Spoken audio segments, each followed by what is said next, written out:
ॐ नमो अरिहन्ताणं ॐ नमो सिरिसिद्धाणं ॐ नमो आयर्याणं ॐ नमो वज्रायाणं नमो साहुनं एषो पञ्च नमोकारो एषो पञ्च नमोकारो सर्वपापविनाशनो मङ्गलानं च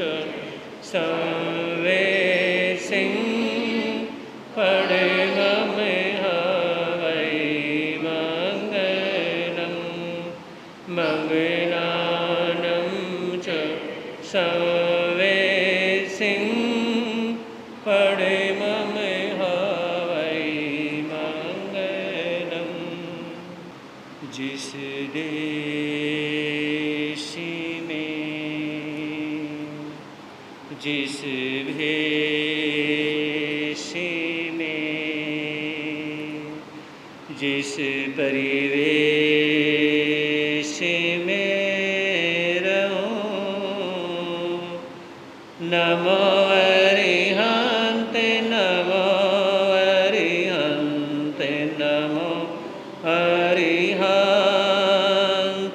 कहूं। जिस जाने में जिस सांस में रहूं नमो अरिहंत नमो अरिहंत नमो अरिहंत कहूं। जिस प्यारे से जिस ख्वारे से जिस संसार में रहूं नमो अरिहंत नमो अरिहंत नमो अरिहंत कहूं। जिस ध्यान से जिस सम्मान से जिस जहान में रहूं नमो अरिहंत नमो अरिहंत नमो अरिहंत कहूं। है समय नदी की धार के जिसमें सब बह जाया करते हैं। है समय बड़ा तूफान परवल पर्वत झुक जाया करते हैं। अक्सर दुनिया के लोग समय में चक्कर खाया करते हैं। लेकिन कुछ ऐसे होते जो इतिहास बनाया करते हैं इतिहास बनाया करते हैं।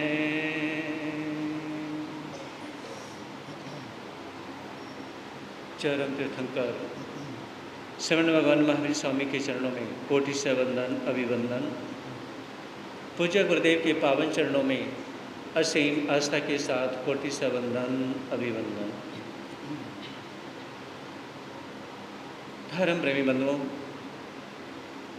सुनेंगे आप लोग शिकायत जिंदगी का कांटा। आपकी शिकायत किसी दूसरे की जिंदगी का कांटा कैसे बन सकती है? आपकी जरा सी शिकायत किसी दूसरे की जिंदगी में कैसे उथल पुथल मचा सकती है।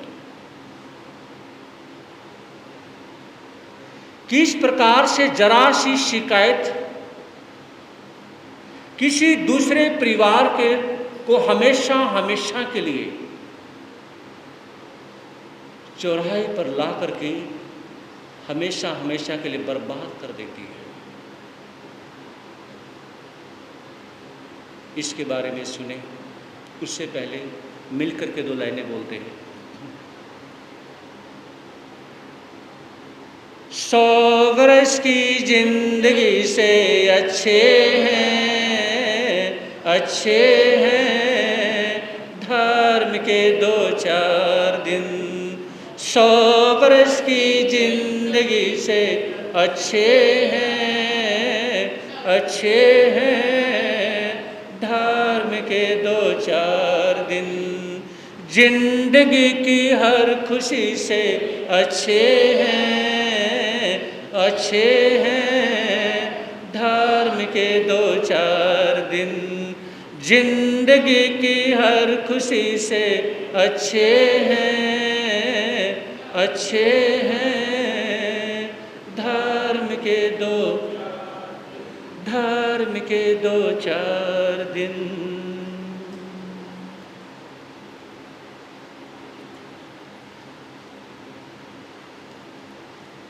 चलिए बताइए, शिकायत करना अच्छा है या बुरा है? बताओ, शिकायत करना अच्छा है या बुरा है? बाहर तो प्रवचन के आगे पीछे भी तो बोलते ही हो, अब भी बोल पड़ो। शिकायत करना बहुत बुरा है। देखिए, पहले आपने शिकायत जितनी मर्जी की हो, लेकिन किसी चीज को समझने सुनने के बाद, खुद को अच्छे से जानने के बाद आप शिकायत में ना पड़िए। एग्जाम्पल मान लीजिए, यहाँ पर घर घर में 12 घंटों का जाप बैठा हुआ है। अगर आप हेल्प नहीं कर सकते तो आप कहीं भी जाकर के शिकायत मत करिए। आप ये कहें कि मैं तो उनको समझाना चाहता था, या कोई माता कहे मैं उनको तो बताना चाहती थी। अगर आप समझाना चाहते हो ना, देखिए, अगर आप समझाना चाहते हैं, उस व्यक्ति को अकेले में लेके जाके समझाएं, जहां पर ओनली 2 आप हो और वो व्यक्ति जिसको कहना चाहते हो वो हो, सिर्फ 2 व्यक्ति। अगर आप लोगों के बीच में कोई बात कहते हैं, फिर आपका समझाना नहीं होगा। वहां पर आपने बहुत बड़ी बात कह करके उस व्यक्ति के दिल पर आपने ठेस पहुंचा दी। किसी से कितनी कोई बात कहनी है, आप उसे अकेले ले जाकर के समझाएं। तो शिकायत जिंदगी का कांटा है, और ये कांटा ऐसा चुभ जाता है, ये कांटा इतना ज़्यादा चुभ जाता है कि पूरी जिंदगी आपने तो सिर्फ एक कांटा चुभोया था, लेकिन अगले के दिल में, उसके दिमाग में, उसके पैर में, उसके शरीर में, उसकी ज़िंदगी में इतने कांटे चले जाते हैं, इतने ज़्यादा कांटे चले जाते हैं कि उनको अगर गिनना शुरू कर दें, कोई गिन नहीं सकता। क्या समझे? उन कांटों को गिनना चाहे तो गिन नहीं सकते। आइए एक्सेप्ट करते हैं, ऐसे एग्जाम्पल, उदाहरण एक्सेप्ट करते हैं जो हमें बताएंगे कि जिंदगी के कांटे, ये शिकायत के कांटे जल्दी से निकलते नहीं। शिकायत के कांटे जल्दी से निकलते नहीं।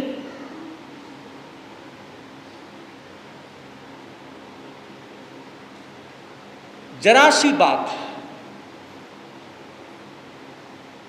जैसे आप लोगों ने चंदन मलयागिरी की कहानी सुनी थी, उनकी दासी का नाम क्या था? मदना। और रामायण के अंदर जो के कई के पास में जो दासी थी उसका नाम मंथरा है ना। मंथरा ने जो शिकायत कर दी, कान में फूंक मार दी, किसके? के कई के। और के कई ने जो शिकायत की ना राजा दशरथ को कि आप मेरे बेटे को आप राजगद्दी पे क्यों नहीं बैठा रहे हैं, आप राम को ही राजगद्दी पे क्यों बैठा रहे हैं? क्योंकि राजा दशरथ ने यह कहा था कि जब समय आएगा तो आप अपने वर मांग लेना। तो आज ऐसे समय पर पत्नी के द्वारा वर मांगे जाना,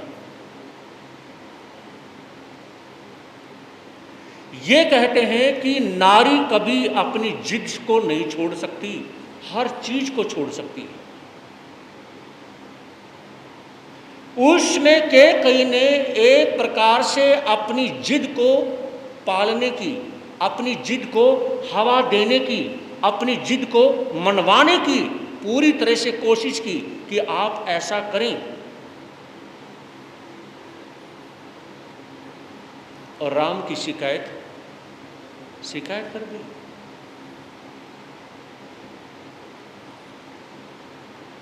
तो राम की शिकायत जब अपने पति राजा दशरथ को की, देखिए कांटा किसको चुभोया था? किसको चुभोया था? मर्यादा पुरुषोत्तम भगवान श्री राम को। किसको कांटा चुभोया था? मर्यादा पुरुषोत्तम भगवान श्री राम को कांटा चुभोया था, है ना। और वो कितने परिवार को वो कांटे निकालने पड़ गए? बताइए, कितने परिवार को वो कांटे निकालने पड़ गए? और एक कांटा चुभोया था मर्यादा पुरुषोत्तम भगवान श्री राम को। 14 साल तक कांटे निकालते निकालते, पत्थरों में ठोकर खाते खाते आधी जिंदगी गुजार दी। ये विचार करिए कि एक कांटा चुभोया था, लाखों कांटे निकाल दिए पैरों में से, लेकिन कांटे निकलने का काम पूरा नहीं हुआ। कमाल हो गया। जिंदगी बीत गई, कांटे नहीं निकलने में आए। एक ही कांटा तो चुभोया था उसने के कहीं ने। इसलिए किसी के साथ बुरा करते इसमें विचार करिए कि आप किसी की जिंदगी में उथल पुथल मचा रहे हैं, बड़ा अच्छा लगता है। एक बार गुरुदेव के पास में 4-5 व्यक्ति बैठे हुए थे। तो एक व्यक्ति कहने लगा कि राजनीति करने में क्या मजा आता है? जो नेता लोग राजनीति करते हैं उनको क्या मजा आता है? आपस में बात कर रहे थे। गुरुदेव ने कहा कि धार्मिक बात करिए, लेकिन फिर एक दूसरे व्यक्ति ने उनकी बात को कहा कि राजनीति करने में क्या आनंद या मजा आता है।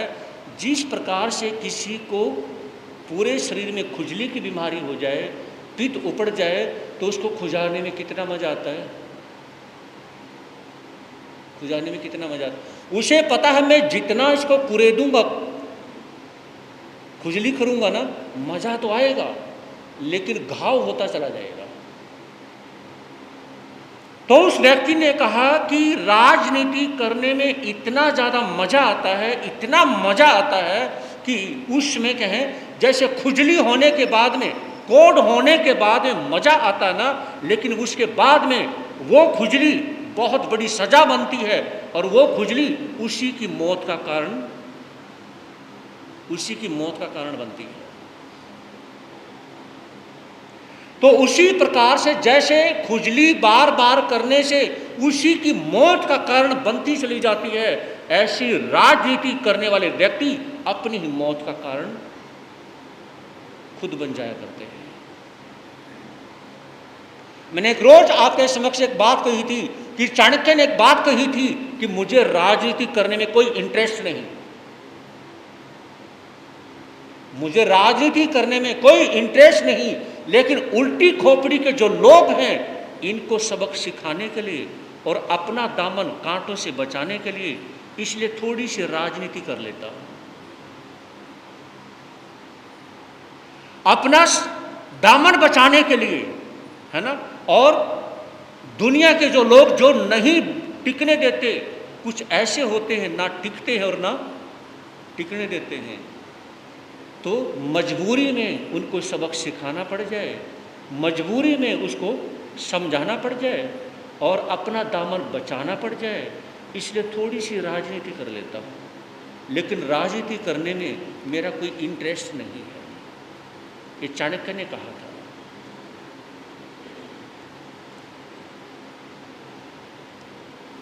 तो देखिए, एक शिकायत की और कैकेयी की एक शिकायत ने 14 साल का वनवास दिलवा दिया मर्यादा पुरुषोत्तम भगवान श्री राम को। काश वो शिकायत ना करती तो, काश वो थोड़ा सा मोह अपने बेटे के प्रति ना पालती तो, काश वो अपने पति की गरिमा को समझ लेती तो। बताइए, काश वो ये जान लेती कि ज्वाइंट फैमिली में हम रह रहे हैं, ज्वाइंट फैमिली में देवरानी जेठानी को और जेठानी देवरानी को ज़्यादा ताने मारने की बजाय एक दूसरे के बच्चों के बारे में सोचना चाहिए। बच्चे इसके भी पल जाएंगे और बच्चे मेरे भी पल जाएंगे। ये सोचने की बजाय वो आपस में लड़ती हैं, ये नहीं समझती वो नादान है, पागल है वो, उनके लड़ने में नुकसान बच्चों का होता है। क्या समझे? उनके लड़ने में नुकसान बच्चों का होता है। वो तो लड़ती हैं, वो तो उससे ज़्यादा कुछ कमाई कर नहीं सकती। जितना वो उन्होंने पढ़ना लिखना था वो पढ़ चुकी, जितना कुछ करना था वो कर चुकी, इससे ज़्यादा वो कुछ नहीं करने वाली। उनके बस का कुछ नहीं है करना। और याद रखें, जो व्यक्ति जिंदगी में कुछ कर नहीं सकते, सबसे ज़्यादा उनके लफ्ज़ इन होठों पर शिकायत भी उन्हीं के पास मिलेंगी। क्या समझे? जो सबसे ज़्यादा शिकायत करने वाले लोग हैं ना, सबसे ज़्यादा शिकायत करते हैं, चाहे आपकी सगी बहन हो, आपका भाई हो, जो बहुत ज़्यादा पास बैठती शिकायत पे शिकायत करता रहता है, थोड़ा सा अपने आप को बचाने का प्रयास करें। ये बहुत ज़्यादा शिकायत करने वाले लोग आपकी ज़िंदगी को बर्बाद कर देंगे। क्यों? क्योंकि आप जो धर्म ध्यान कर सकते हो, जो परमात्मा का नाम जप सकते हो, जो आप यानी कि मंदिर में जाकर के या किसी अपने बच्चों को जोड़ सकते हो, आपकी खोपड़ी में वो बात ऐसी सेट हो जाएंगी, खुद का धर्म ध्यान भी छूट जाएगा और बच्चों के लिए भी कुछ नहीं कर पाओगे और उथल पुथल मच जाएगी।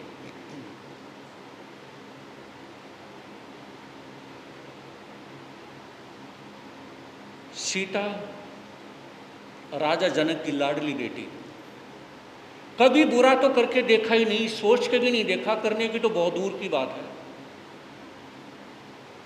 इतने बड़े राजा जनक और सीता, देखिए उनके त्याग में, उनके पति के प्रति मोहब्बत में क्या कमी थी, है ना।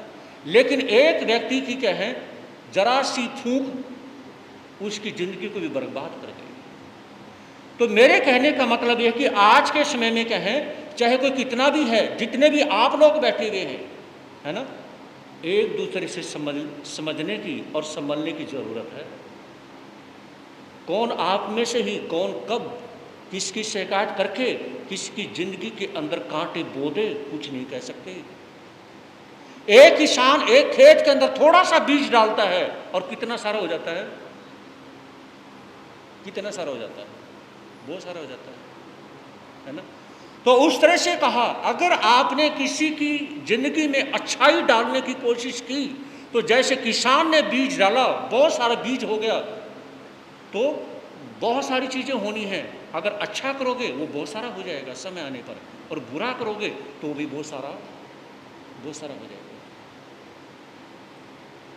अब ले चलता हूँ आपको भगवान महावीर के समय में।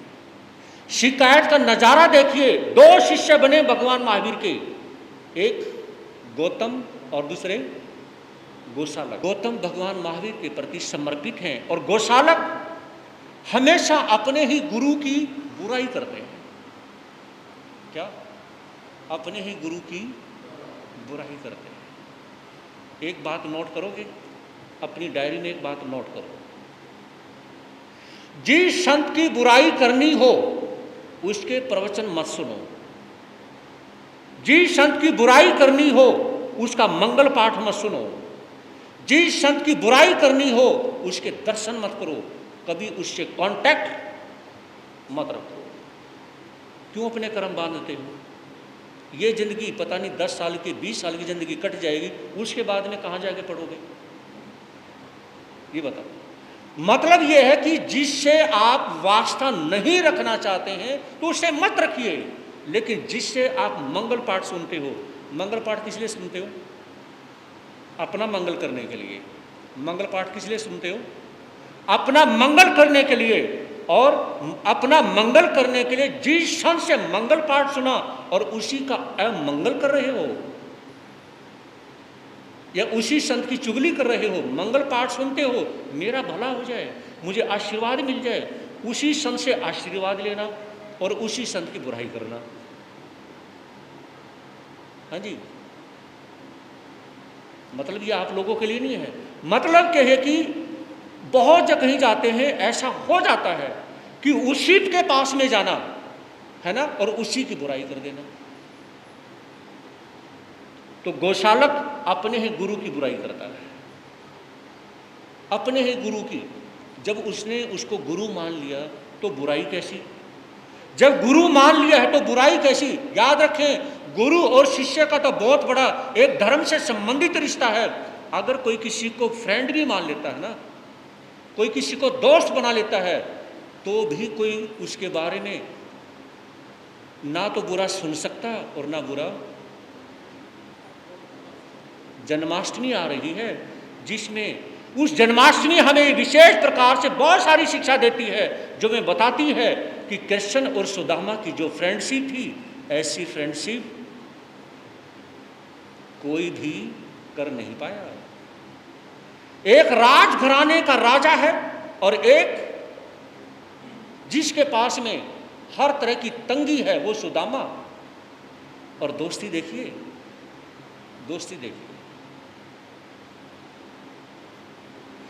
जब दोस्ती में इतना ज्यादा स्नेह हो सकता है, जो दोस्ती में दूसरे के लिए यानी कि सब कुछ करने के लिए तैयार हो जाता है, तो जहां गुरु और शिष्य का रिश्ता हो तो वहां पर शिकायत कैसी, वहां पर चुगली कैसी, वहां पर निंदा कैसी, वहां पर बुराई कैसी?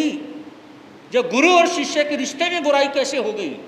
तो देखिए उस समय यानी कि एक शिष्य गौशालक ही अपने ही गुरु की बुराई करते जा रहे हैं।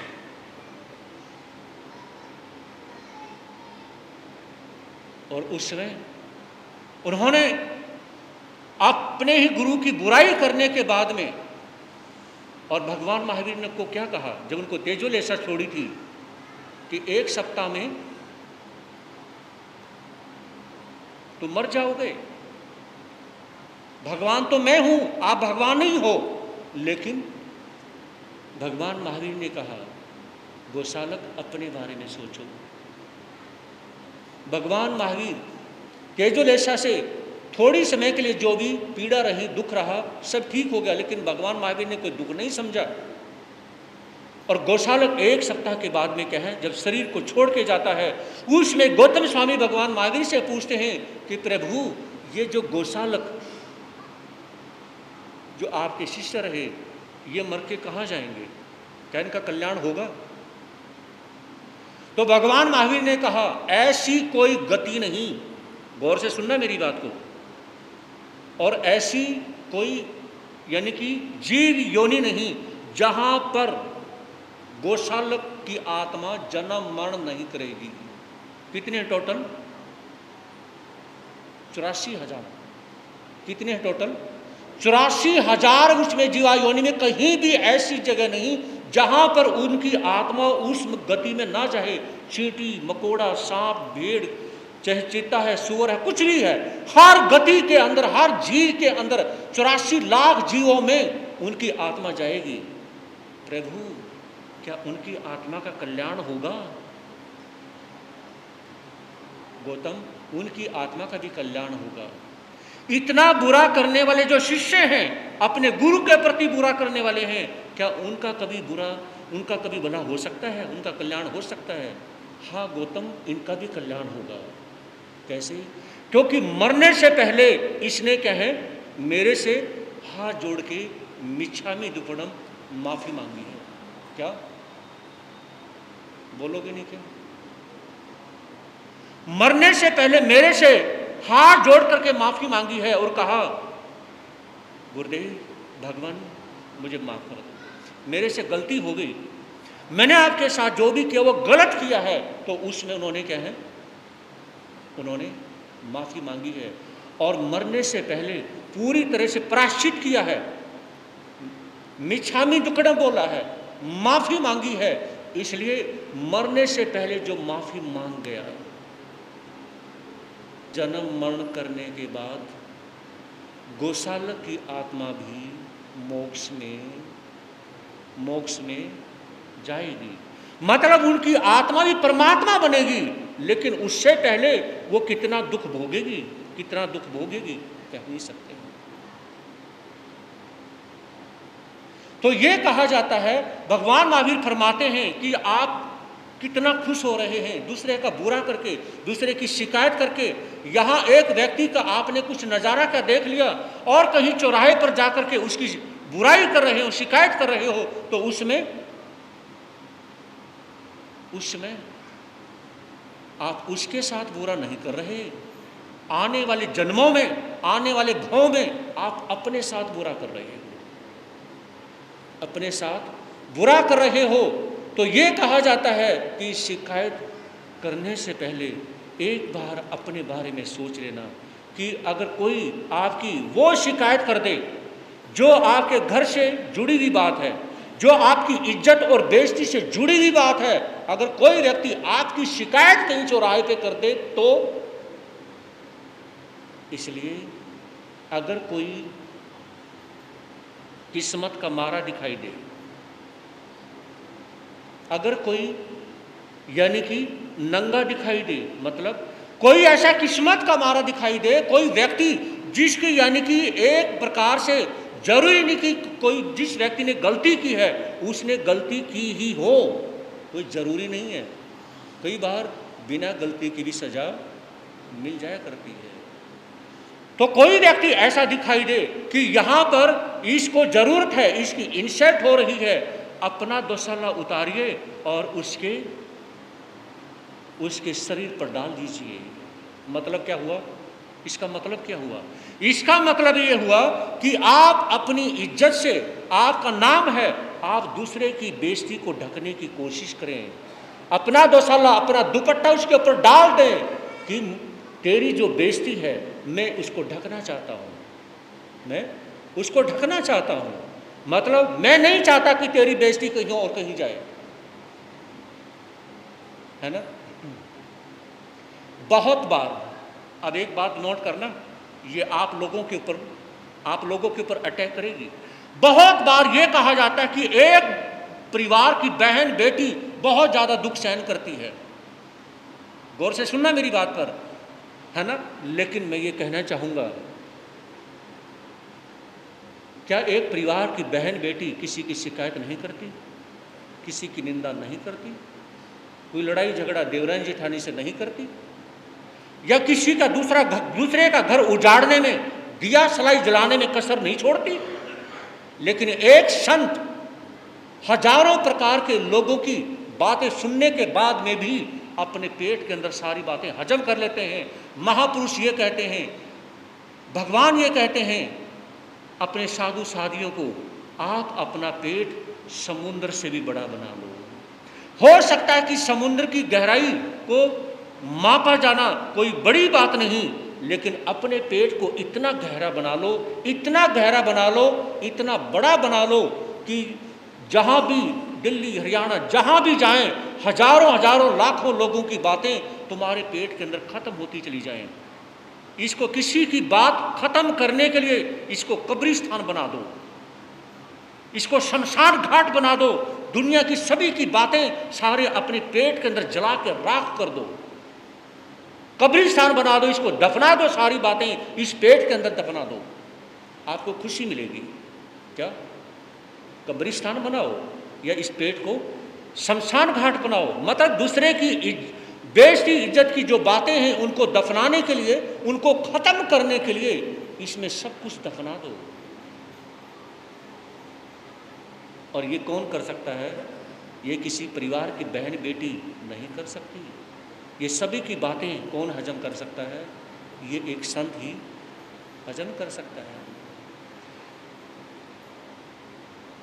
भगवान महावीर फरमाते हैं, एक संत जब घर पे किसी के घर पे जाता है तो घर पे जाने के बाद में बहुत कुछ देखता है, बहुत कानों से बहुत कुछ सुनता है, बहुत कुछ समझता है, फिर भी वो सारी बातें कहने और सुनने की नहीं होती, शिकायत करने की नहीं होती। तो जितना ज़्यादा एक संत जो है ना, एक संत जितना ज़्यादा हर किसी की बातों को हजम कर सकता है, इतना तो एक बेटी भी नहीं करती। और एक बात कहकर के विचारों को विराम दूंगा।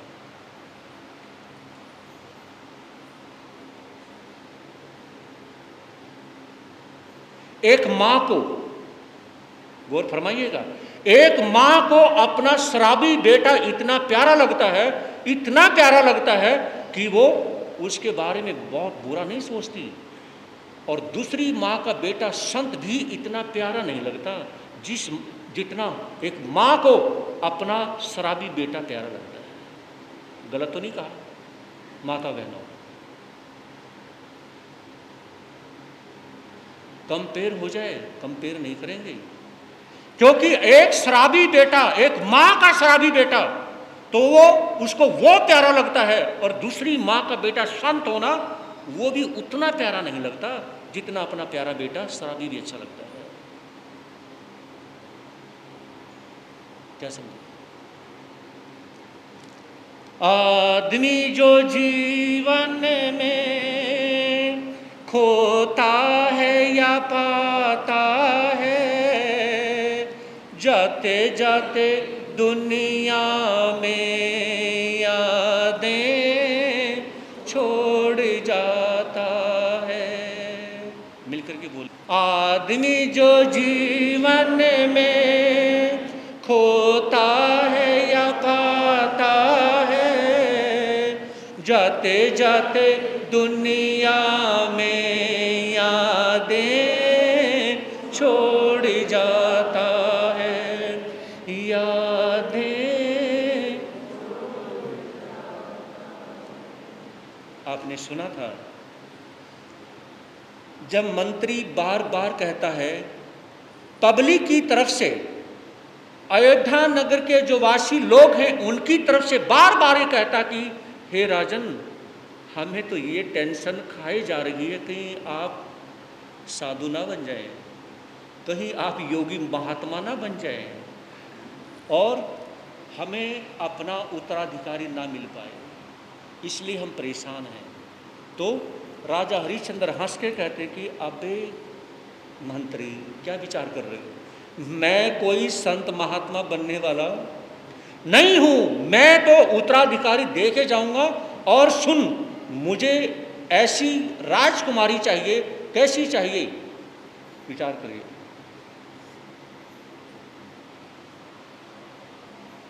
गृह पत्नी प्रेम पुजारीन हो, निज परिजन की मन भावन हो।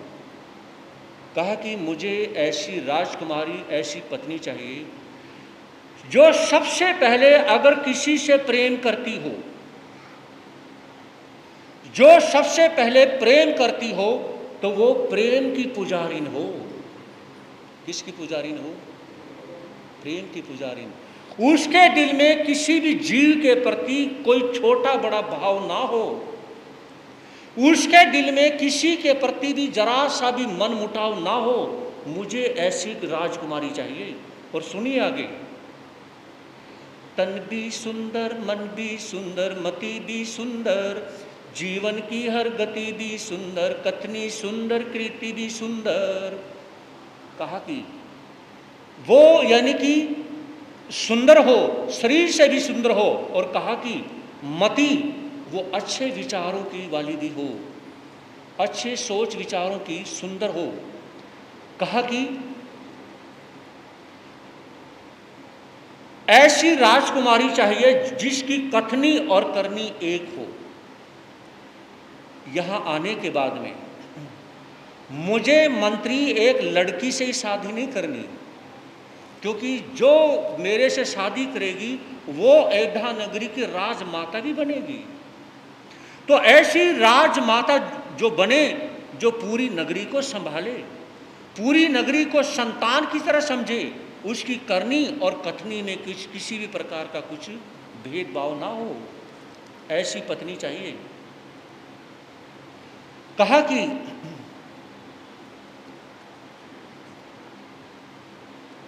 आसपास में प्रेम की वृष्टि, नौकर चाकर पर समदृष्टि, दीन दुखी पर करुणा सृष्टि। ऐसी राजकुमारी चाहिए जो आसपास में मोहल्ले में कहीं भी हो किसी के प्रति छोटा या बड़ा भाव ना रखे। और मेरे महलों में हजारों हजारों नौकर चाकर होंगे, नौकर चाकर भी हैं, उनको नौकर को नौकर ना समझे। हाँ जी, समझ रही मेरी बात को। मुझे ऐसी राजकुमारी चाहिए कि नौकर को नौकर ना समझे, जितने भी नौकर हैं उनकी भी इज्जत करने वाली हो, नौकर चाकरों को भी सम्मान देने वाली हो, उनको भी साथ में लेके चलने वाली हो। और मेरे राजमहल में कोई दीन दुखी आ जाए, कोई गरीब आ जाए, कोई परेशान आ जाए, उसके लिए भी कुछ न कुछ करने वाली हो, घृणा करने वाली नहीं हो कि मेरे राजमहल में कोई गरीब व्यक्ति आ जाए तो उसके प्रति वो घृणा रखे, या राजमहलों के अंदर कोई दुखी आ जाए, कोई परेशान व्यक्ति आ जाए, उससे वो घृणा रखे कि हम तो क्या हैं, हम तो राजमहलों में रहने वाले हैं और ये गरीब हैं, उनके प्रति घृणा ना रखे।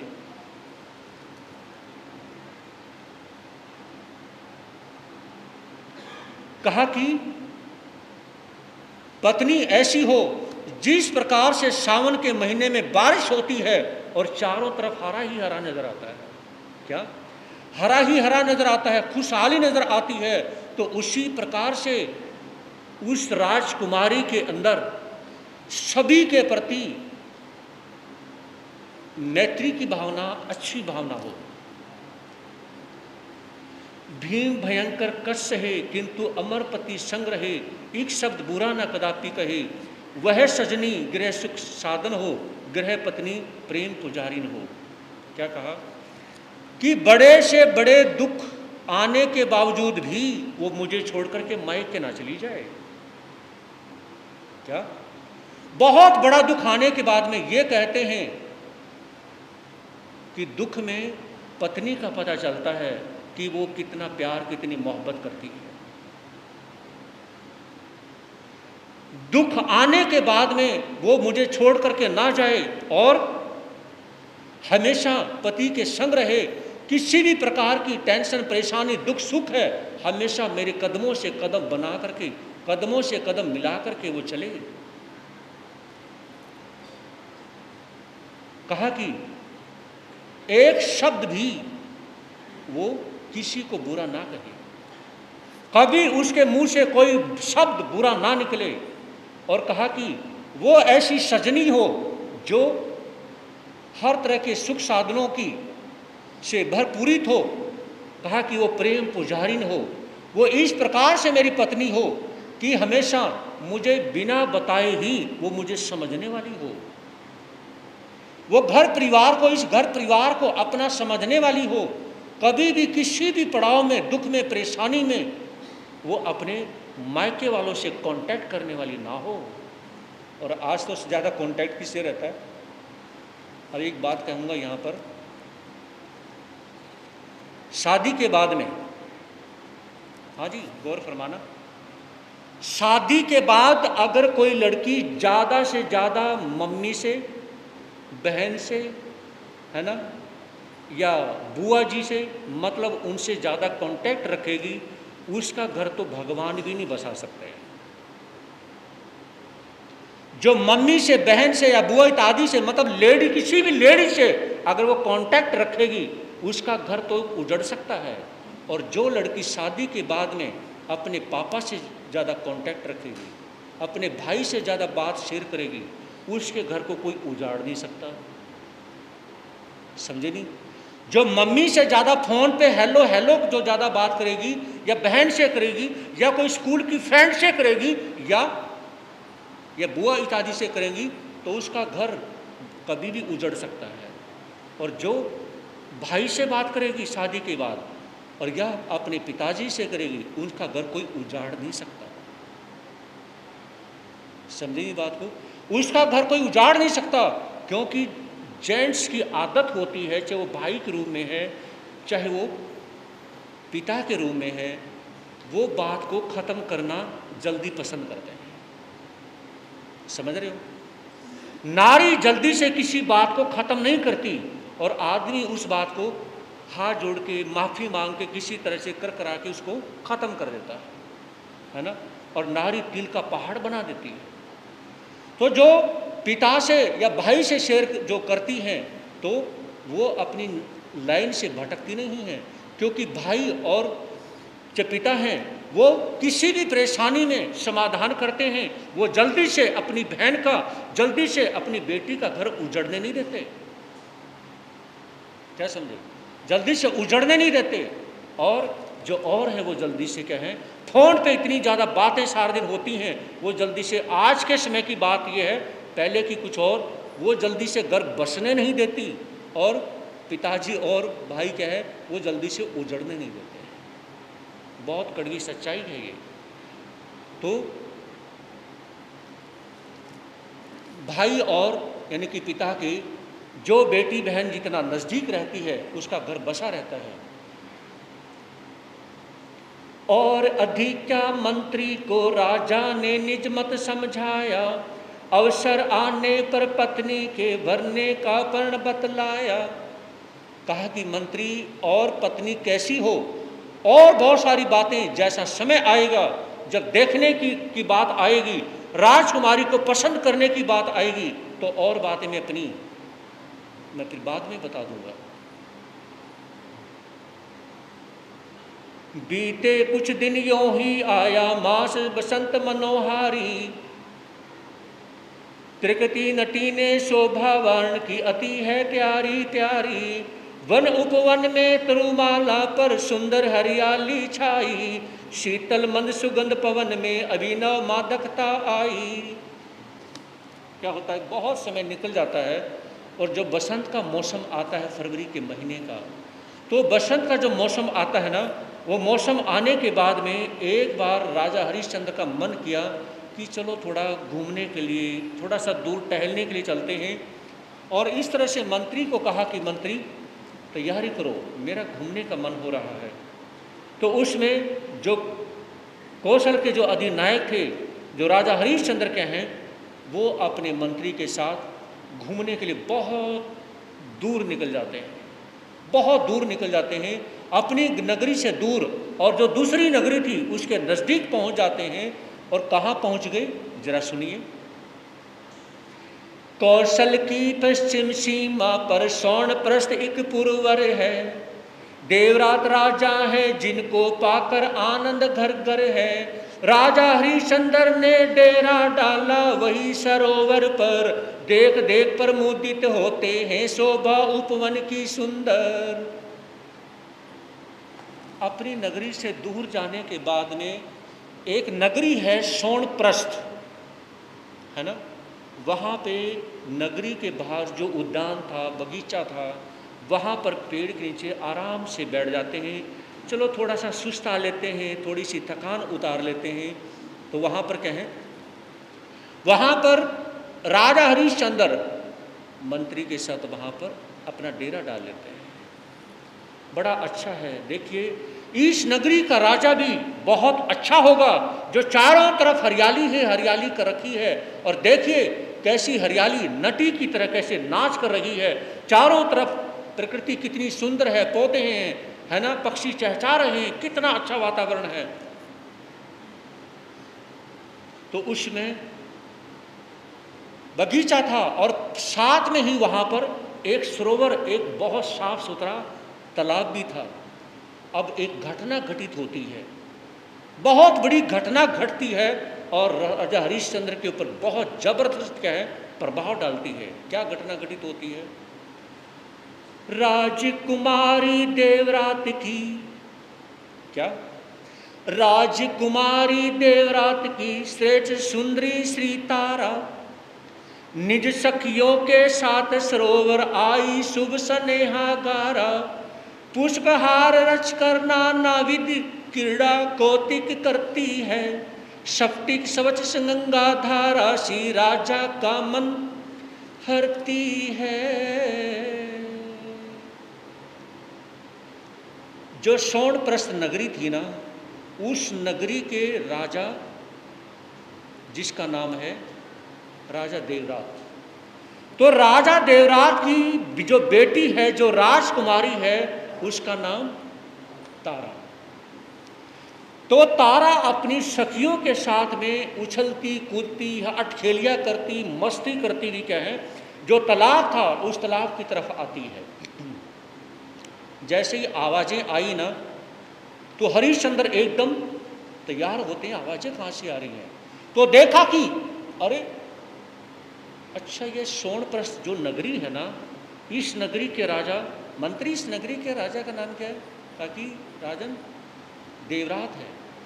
तो ये देवरात जो राजा हैं उनकी पुत्री राजकुमारी, हाँ राजन।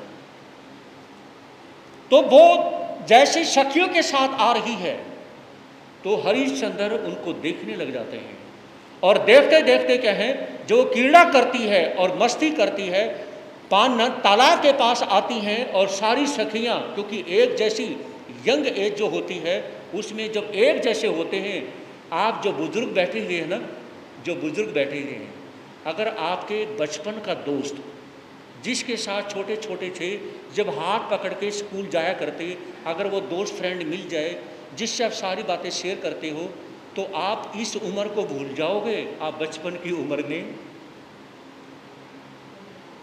उम्र में चले जाओगे और वो बातें करोगे जो आप अगर कोई युवक आपस में करते हुए नजर आए, आप उनको टोक दोगे और आपका खुद का फ्रेंड मिल जाए तो आप अकेले में सारी बातें खुल के मस्ती कर लोगे और आपको अच्छा लगेगा कि आज मैंने बचपन के दोस्त के साथ खुल के मस्ती की, सारी बातें की। आप रिलैक्स हो जाओगे।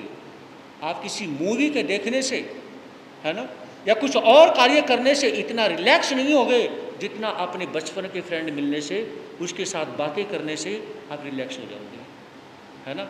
यह नहीं है कि आज जो यंग एज के हैं, जो चाहे बुजुर्ग किसी भी एज के हैं, सभी जब बचपन का कोई ऐसा हो जिससे सारी शेयर होती हैं, तो आपके फेस के ऊपर स्माइली कुछ और ही होगी। गलत तो नहीं कहा? तो उसमें तारा को जब देखा और सखियों के साथ ऐसे मस्ती करते हुए, तो उसमें जैसे ही तारा तालाब की तरफ बढ़ रही है और सखियां साथ में हैं, एक जोर से चिल्लाने की आवाज आती है और उस चिल्लाने की आवाज ने हरिश्चंद्र को बदल के रख दिया। जो एक चिल्लाने की आवाज आती है तो हरिश्चंद्र वहां संभल जाते हैं और उसमें एक ऐसा नजारा घटित होता है कि उस चिल्लाने की आवाज के साथ ऐसा दृश्य आज तक हरिश्चंद्र ने कभी अपनी आंखों से देखा नहीं था। मैं इतना बड़ा हो चुका हूं, मैंने दृश्य नहीं देखा। ये विचार करते हैं कौन? राजा हरिश्चंद्र। क्या कभी राजमहलों में भी ऐसा हो सकता है? देखा तो नहीं था, ये हो कैसे गया? क्या होता है? कौन सी घटना घटती है जो राजा हरिश्चंद्र को सोचने के लिए मजबूर कर देती है, जो उसकी आंखें ठिठक जाती है? ऐसी कौन सी झांकी निकलती है आंखों के सामने? ये तो कल ही देखेंगे। आचार्य भगवान श्री शिवनी जी महाराज की, ग्रामोद्धारक श्री क्रांति मुनि जी महाराज की, चमत्कारी बाबा परम सेवा पूज्य गुरुदेव श्री प्रेम सुख जी महाराज की, प्रज्ञा महर्षि पूज्य गुरुदेव श्री उपेंद्र मुनि जी महाराज की, श्री चत्तारी मंगलम अरियंता मंगलम सिद्धा मंगलम सव मंगलम केवली प्रणंतो दो मंगलम, चत्तारी लोगोत्तमा अरियंता लोगोत्तमा सिद्धा लोगोत्तमा सव लोगोत्तमा केवली प्रणंतो दम लोगोत्तमा, चत्तारि शरणं पवजामि, अरियन्ते शरणं पवजामि, सिद्धे शरणं पवजामि, साहु शरणं पवजामि, केवली प्रणंतो धम्मो शरणं पवजामि। अरियंतों का शरणा, सिद्धों का शरणा, साधु का शरणा, अध्याय धर्म का शरणा, ये चार शरण दुख और न शरणा कोई, जो भव प्राणी करे आचरण, उसे अजर अमर पद उसका सदा